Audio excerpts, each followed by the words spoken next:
بسم اللہ الرحمن الرحیم۔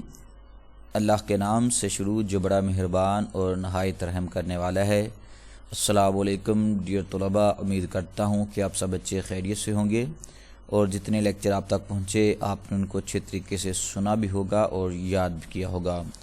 تو بیٹا میں نے آپ سے یہ بھی کہا تھا کہ میرا ہر وہ لیکچر جو اپلوڈ ہو یا کوئی بھی ویڈیو جو میں اپنے چینل علم کی دنیا پر اپلوڈ کروں وہ آپ تک پہنچ سکے، میرے چینل علم کی دنیا کو سبسکرائب کیجئے اور بیل آئیکن کے بٹن کو پریس کیجئے تاکہ ہر آنے والی نئی ویڈیو آپ تک پہنچ سکے۔ تو بیٹا ہم نے حضور صلی اللہ علیہ وسلم کی مکی زندگی کے واقعات کو شروع کیا تھا، ان کے مختصر سوالات کو پڑھے تھے۔ تو اس میں سے آج ہمارا سوال ہے کہ حضور صلی اللہ علیہ وسلم کے سفر معراج پر چند سطور تحریر کریں۔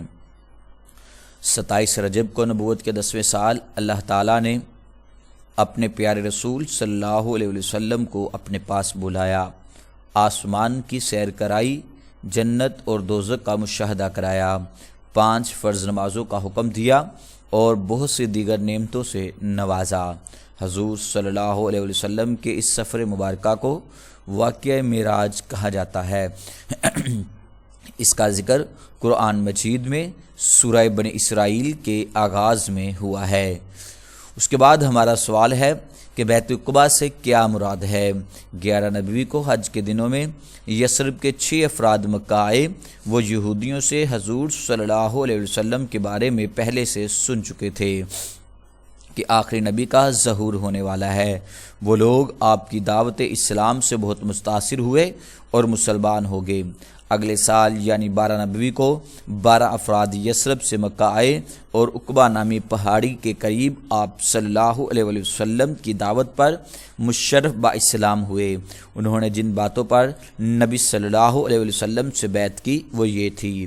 وہ باتیں کیا تھی کہ ہم ایک خدا کی عبادت کریں گے اور کسی کو اس کا شریک نہ ٹھہرائیں گے، ہم چوری اور زناکاری نہیں کریں گے، ہم اپنی اولاد کو خصوصاً لڑکیوں کو قتل نہیں کریں گے، ہم کسی پر جھوٹی تہمت نہیں لگائیں گے اور نہ ہی کسی کی چغلی کھائیں گے، ہم ہر اچھی بات میں نبی صلی اللہ علیہ وسلم کی اطاعت کیا کریں گے۔ تاریخ میں اس بیعت کو بیعت عقبہ اولا کہا جاتا ہے۔ اس کے بعد ہے بیعت عقبہ ثانیہ سے کیا مراد ہے؟ نبی صلی اللہ علیہ وسلم نے یثرب کے لوگوں کو دعوت اسلام دینے کے لیے حضرت مصعب بن عمیر رضی اللہ تعالی عنہ کو یثرب بھیجا تھا۔ ان کی کوشش سے وہاں کے بہت سے لوگ مسلمان ہو گئے۔ 13 نبوی کو یثرب سے تقریباً 73 مرد اور 2 عورتیں مکہ آئے۔ انہوں نے حضور صلی اللہ علیہ وسلم کو عقبہ کے مقام پر یثرب آنے کی دعوت قبول فرما لی۔ یہ واقعہ رات کے وقت پیش آیا۔ اس رات حضور کے چچا حضرت عباس رضی اللہ تعالیٰ عنہ آپ کے ساتھ تھے، جو اگرچہ ابھی تک مسلمان نہیں ہوئے تھے مگر حضور صلی اللہ علیہ وسلم کے بڑے غم گسار تھے۔ انہوں نے اہل یثرب کو تنبیہ کی کہ حضور کو یثرب لے جانے پر انہیں سارے عرب سے جنگ کرنا پڑے گی۔ اہل یثرب نے اس چیلنج کو قبول کرنے پر بھی تیار ہو گئے۔ ان لوگوں نے اسلام کی تعلیمات پر عمل کرنے کی بیعت کی۔ اس بیعت کو بیعت عقبہ ثانیہ کہا جاتا ہے۔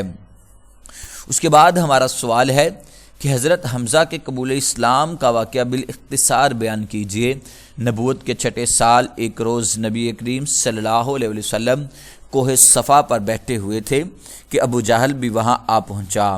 اس نے پہلے تو آپ کو برا بھلا کہا جس پر آپ بالکل خاموش رہے، پھر اس نے آپ صلی اللہ علیہ وسلم کو ایک پتھر دے مارا۔ آپ زخمی ہو گئے اور سر سے خون بہنے لگا۔ شام کو حضور کے چچا حضرت حمزہ گھر آئے تو ایک کنیز نے انہیں سارا واقعہ کہہ سنایا۔ یہ سن کر حضرت حمزہ رضی اللہ تعالیٰ عنہ بڑے طیش میں آئے، سیدھے ابو جہل کے پاس پہنچے اور اسے غصے سے چیلنج کرتے ہوئے کہا، تیرا جو چاہے تیرا جو جی چاہے کر، میں مسلمان ہو گیا ہوں۔ پھر آپ رضی اللہ تعالیٰ عنہ حضور کی خدمت میں حاضر ہوئے اور اسلام قبول کر لیا۔ یہ حضرت حمزہ کے اسلام قبول کرنے کا مختصر واقعہ تھا۔ اس کے بعد ہے کہ حضرت عمر رضی اللہ تعالیٰ عنہ کے قبول اسلام کا واقعہ بالاختصار بیان کیجیے۔ قبول اسلام سے قبل حضرت عمر اسلام اور مسلمانوں کے سخت دشمن تھے۔ حضرت حمزہ کے قبول اسلام کے 3 روز بعد آپ نے فیصلہ کیا کہ نعوذ باللہ مسلمانوں کے نبی کو ہی ختم کر کے ہی دم لیں گے۔ اس غرض سے تلوار سونت کر گھر سے نکلے۔ راستے میں ان کے دوست نعیم بن عبداللہ نے اس طرح تلوار لے کر چلنے کی وجہ پوچھی تو آپ نے وجہ بیان کی تو نعیم کہنے لگے، پہلے اپنے گھر کی خبر تو لے لو، تمہاری بہن فاطمہ اور تمہارے بہنوئی سعید بن زید مسلمان ہو گئے ہیں۔ عمر سیدھے ان کے گھر گئے۔ دروازہ اندر سے بند تھا۔ دروازہ کھٹکھٹایا۔ اندر ان کی بہن اور ان کے خاوند حضرت خباب بن ارت سے قرآن مجید پڑھ رہے تھے۔ انہوں نے حضرت خباب بن ارت کو گھر میں چھپا دیا۔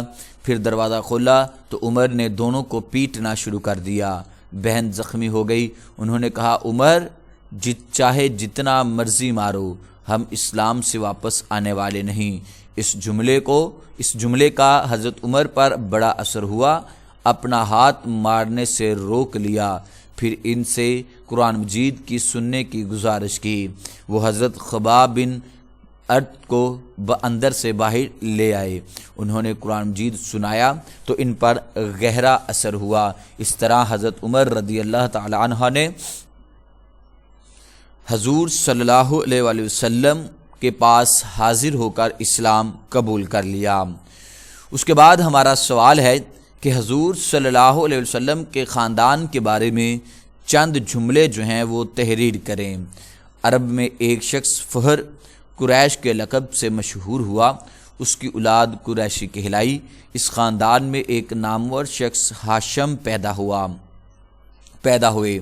یہ حضور کے دادا عبد المطلب کے والد گرامی تھے۔ حضور صلی اللہ علیہ وآلہ وسلم کے والد گرامی کا نام حضرت عبداللہ اور والدہ محترمہ کا نام حضرت آمنہ تھا۔ حضور صلی اللہ علیہ وسلم کے والد گرامی ایک تجارتی سفر پر ملک شام تشریف لے گئے۔ واپسی پر مدینہ کے قریب ابوا کے مقام پر ان کا انتقال ہو گیا۔ وہ وہیں مدفون ہوئی۔ اس وقت ان کی عمر 25 برس تھی۔ بعد میں اتفاق سے حضرت آمنہ کا بھی انتقال اسی مقام پر ہوا اور وہیں مدفون ہوئی۔ اس کے بعد ہمارا اگلا سوال ہے کہ حضور صلی اللہ علیہ وسلم کی ولادت مبارکہ پر چند جملے لکھیں۔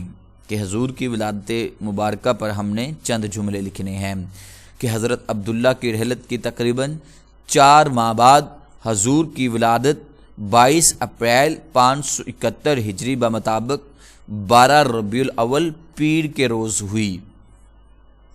آپ کے دادا عبد المطلب کو بھی آپ کی ولادت پر بڑی خوشی ہوئی۔ وہ آپ کو اٹھا کر بیت اللہ شریف لے گئے اور آپ کی درازی عمر اور رفعت و شان کے لیے دعا کی۔